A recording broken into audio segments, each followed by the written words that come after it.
Alors celui-là, il est pas mal. Alors, qu'est-ce qu'il a voulu nous écrire celui-là? Vie, prospérité, santé. Cette fois, je vous propose une vidéo un peu plus relaxe que d'habitude. On va pas se retourner la tête à coups d'écriture rétrograde ou d'antéposition honorifique, on va se détendre un petit peu. L'idée de cette vidéo m'est venue en relisant un commentaire posté par l'un, ou plutôt par l'une d'entre vous, qui demandait conseil pour traduire une phrase en hiéroglyphe dans le but d'en faire un tatouage. Et je me suis dit que ça pourrait être intéressant de casser un peu mes habitudes en parlant de ce sujet-là. Alors, avertissement, je ne suis pas, mais alors là, pas du tout un expert du tatouage. Je ne suis pas tatoué, je n'ai pas de projet de tatouage. Donc si vous cherchez des conseils dans ce domaine, je vous conseille plutôt de vous diriger vers d'autres chaînes spécialisées sur le sujet, ou mieux d'aller directement vous renseigner chez un tatoueur. Non, ce qui m'intéresse ici, c'est de répondre à la question, si on voulait se faire tatouer des hiéroglyphes, qu'est-ce qui aurait le plus de sens d'un point de vue historique ou grammatical, en tenant compte des coutumes et de la culture de l'Égypte antique. Donc vous l'aurez compris, la question esthétique ne sera pas vraiment abordée ici, d'ailleurs c'est surtout une question de goût personnel. Donc allons-y. Si on part à la recherche d'une idée de tatouage qui a un sens historiquement, mieux vaut commencer par regarder du côté de l'histoire. La première question à se poser c'est, est-ce que les anciens Égyptiens pratiquaient le tatouage?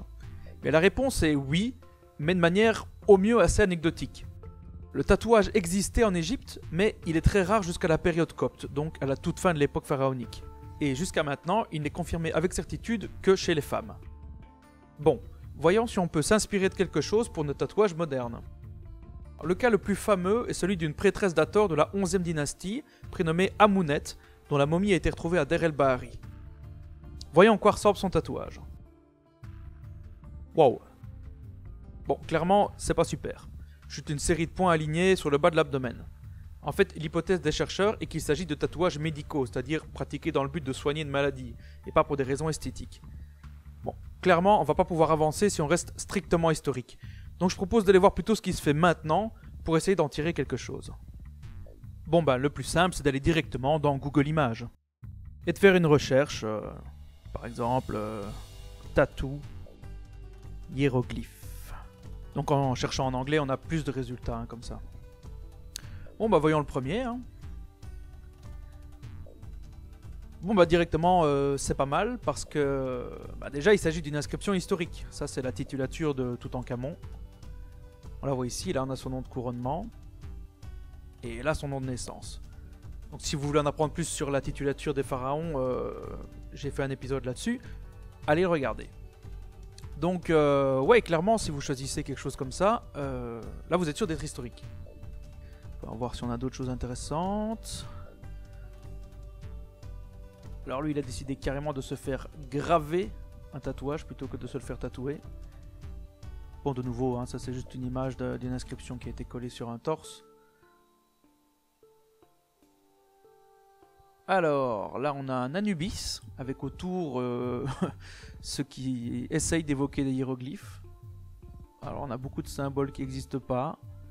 Genre ça n'existe pas. Et bien sûr, la composition n'est absolument pas respectée. Là, on est plutôt sur du remplissage. Donc ouais, c'est plutôt fantaisiste. Bon, ça c'est un photomontage, c'est pas un vrai tatouage. L'œil Udjat, c'est l'œil d'Horus, donc c'est un symbole de protection qu'on rencontre de manière historique, donc pourquoi pas. Voilà, de nouveau, le nom de Toutankhamon dans un cartouche. Pas grand chose à redire là-dessus, pourquoi pas. Après, c'est une question de goût, évidemment. Hein. Voilà, donc là on rentre plutôt dans le problème, dès qu'on parle de tatouage et d'hiéroglyphes, c'est l'idée de vouloir écrire son nom en hiéroglyphe. Donc voilà, j'ai déjà souligné assez souvent que ça n'avait aucun sens de vouloir faire ça, parce que en fait, ça utilise uniquement des symboles unilitaires qui correspondent à, grosso modo à une seule lettre de l'alphabet. Donc par exemple ici on a un D... un Y, un A, un N et un A. Donc là, c'est quelqu'un qui a écrit Diana. Soit c'est son propre prénom et c'est une dame très poilue, soit ce n'est pas son propre prénom. C'est pas ça l'important. Ce qu'il y a, c'est qu'en fait, ça n'a aucun sens de vouloir écrire son prénom avec des symboles unilitaires. Et à mon avis, on va retrouver ça assez fréquemment. Voilà. Voilà un autre. Ça fait mal aux yeux aussi, ça. Alors en fait le problème c'est que quand on fait ça, en fait on va chez le tatoueur et on dit écris-moi mon prénom en hiéroglyphe, et lui il va sur internet, sur Google Images, un peu comme on fait là. Voilà, donc typiquement il va trouver une image comme celle-ci. où on associe chaque lettre de l'alphabet romain à un symbole hiéroglyphique. Mais bon, alors s'il y en a plusieurs qui ont un certain sens en tant que militaire, donc par exemple le A, le B, oui, P, R, S, des trucs comme ça, il y en a qui n'ont absolument aucun sens. Par exemple, ça c'est un Ain, ça n'a rien à voir avec un B. Effectivement, alors pour les voyelles, on va avoir des problèmes. E, oui, bon, ça c'est un iode, donc ça n'a absolument rien à voir non plus. Le I, ils le font avec un double iode, c'est intéressant. Et puis le lion pour le L, alors ça, le lion pour le L, ça a été utilisé, mais très tardivement en fait, quand sous les Ptolémées, quand il a fallu introduire des noms grecs en Égypte, les pharaons, les Ptolémées étaient d'origine grecque, et donc forcément il a fallu traduire leurs noms grecs en hiéroglyphes, par exemple Alexandre, Cléopâtre, Ptolémée, et puis plus tard César, etc. Et donc on a utilisé le symbole du lion pour la lettre L, parce que évidemment le son L n'existe pas en ancien égyptien. Donc une fois qu'on a cet alphabet là, on va pouvoir en fait écrire son prénom et se le faire tatouer. Le problème c'est que ça n'a absolument aucun sens. Et on va arriver à des trucs comme ça. Alors là, qu'est-ce qu'on pourrait essayer de lire? Ah oui, donc il va utiliser le Ain pour faire un A. Donc on a A-N-D-R. Ça je crois qu'il essaie de faire un E. Ah oui, oui, d'accord. Et ça c'est un W, donc c'est Andrew en fait. Andrew, ok, bien essayé. Bon, il y a la croix de Ankh et toutes ses déclinaisons, donc c'est le symbole de la vie, donc ça peut être une bonne chose pour partir, hein, c'est sûr. Alors, ici, difficile de savoir si c'est effectivement un tatouage ou si c'est plutôt un photomontage, mais ça a l'air d'être pris d'une fresque historique, hein, donc il y a un personnage qu'on peut deviner, qui porte un sceptre, et ici, il y a la titulature du pharaon Pépi. Pourquoi pas. Alors, de nouveau, qu'est-ce qu'on a voulu écrire ici? Ça, c'est là par contre d'être un tatouage réel. L-A, c'est donc un sens, T-E-N-E, Latini, Latana, je ne sais pas. Wow, de nouveau, ça c'est J-A-E, quelque chose comme ça, donc... Ah ah.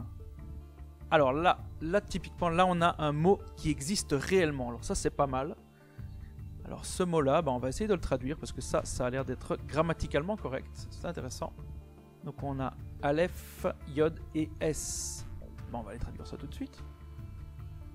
On va sur le projet Rosette dans le dictionnaire. On fait une recherche par translittération. Aleph, Yod, S. Affiché. Et le voilà. Ah oui, donc on a viscère. Ah oui, ça c'est un mot qui me dit quelque chose parce que viscère écrit sous cette forme-là, c'est intéressant parce que on en trouve la trace dans un papyrus médical et ça désigne là une viscère en particulier qui est le cerveau. Et en fait, c'est la première occurrence du terme cerveau dans un texte médical de toute l'histoire. Donc c'est intéressant parce que là on a un vrai mot historique. Alors pourquoi est-ce qu'il a voulu se faire tatouer viscère au cerveau sur l'épaule? Ça c'est une autre question. À mon avis, ça vient de la traduction de viscère en anglais, qui est guts. Et en anglais, quand on dit qu'on a du guts, ça veut dire qu'on a du cran, qu'on en a dans le ventre. Donc c'est peut-être ça. Il a peut-être voulu dire qu'il était courageux ou qu'il avait du courage. C'est ça. Bon alors, du coup l'utilisation serait pas super sensée, mais en tout cas on a un vrai mot historique et ça c'est bon à souligner. Ah, de nouveau, on la croix de Ankh et puis derrière on a, je pense qu'on a voulu écrire Lola, L-O-L-A. Alors quand vous avez un prénom qui en plus a beaucoup de voyelles et n'a que des consonnes qui n'existent pas en égyptien, franchement n'essayez pas quoi. Voilà un symbole égyptien qui est tout à fait légitime, c'est un scarabée ailé, pourquoi pas. Voilà, 2 fois l'unique litère N, ça peut évoquer la négation peut-être.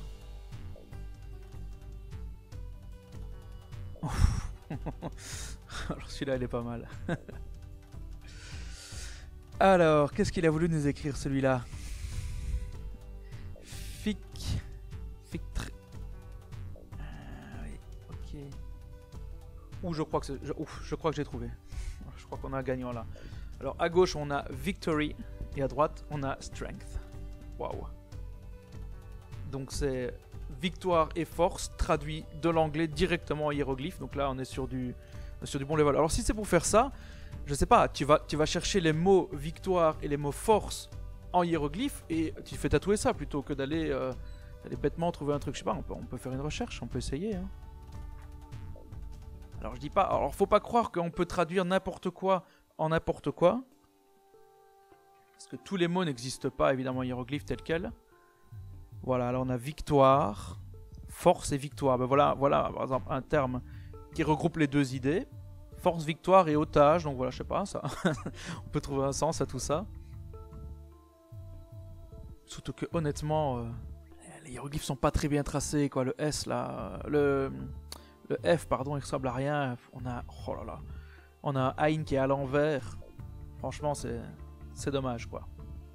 Il y avait vraiment beaucoup mieux à faire, c'est dommage. Alors...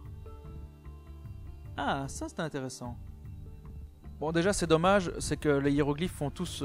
allez, ils se lisent de droite à gauche et la figure au-dessus est celui de gauche à droite. Donc clairement, moi j'aurais retourné l'un des deux pour qu'ils soient raccord. Mais là, clairement, on a quelque chose qui est tiré d'un papyrus, là, vraisemblablement, parce que c'est une écriture manuscrite. Donc ça, pourquoi pas, ça j'aime bien. Avec un Horus couronné au-dessus. Je l'aurais mis dans l'autre sens, clairement, mais on est pas mal, là. De nouveau, là, je juge pas vraiment sur l'esthétique, je juge sur la pertinence. Hein. Après, chacun ses goûts, on est bien d'accord. Alors, ici, qu'est-ce qu'on a? Ah! Alors là, on a Anubis. Et c'est très très bien parce que là, juste au-dessus, c'est également le nom d'Anubis qui a été écrit. Donc, il y a quand même une correspondance entre l'image et les hiéroglyphes. C'est Inpu, donc c'est bien Anubis. Et alors là, à côté, par contre, on n'a dit rien du tout parce que là, on a P-A-B-L-O. Donc c'est Pablo. Il a l'air d'avoir repris une inscription historique dans laquelle il aurait mis son prénom. Donc pour ça, non. Mais bon, le reste a l'air historique. Et il y a correspondance entre le nom, entre le dieu qui est représenté et son nom. Donc ça, c'est pas mal. Bon, qu'est-ce qu'on peut retenir de tout ça? En gros, encore et toujours, ne cherchez pas à écrire votre nom en hiéroglyphe. Ça n'a absolument aucun sens. Si vous voulez traduire un mot, vous pouvez utiliser un dictionnaire, comme par exemple celui du projet Rosette. Mais c'est toujours à utiliser avec une grande prudence. Comme pour n'importe quelle langue, la traduction mot à mot donne souvent des résultats très variables. Il suffit de voir tous les gens qui se tatouent des caractères chinois et qui se retrouvent avec nouilles sautées au poulet écrit sur leur corps pour le reste de leur vie. Je déconne même pas. Le mieux, si vous voulez être sûr de trouver une phrase qui ait du sens, c'est de l'extraire d'un texte historique. Consultez des traductions de textes hiéroglyphiques, parcourez des textes et extrayez-en une phrase qui vous plaît.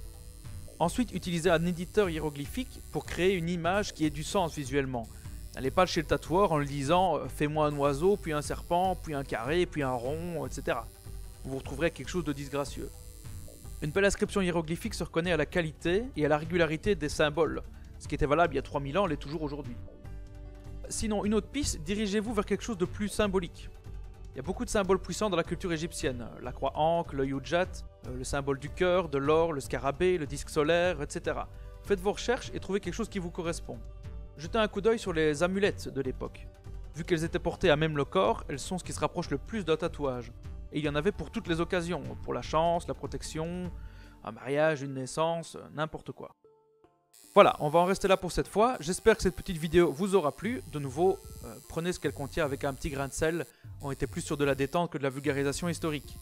Et surtout, si vous voulez un tatouage égyptien, faites ce qui vous plaît. Demandez des conseils à d'autres gens, etc. Mais si vous cherchez quelque chose avec une petite pertinence historique, j'espère que vous aurez pu retirer quelques idées de cette vidéo. Allez, on se retrouve très vite pour la suite. À bientôt.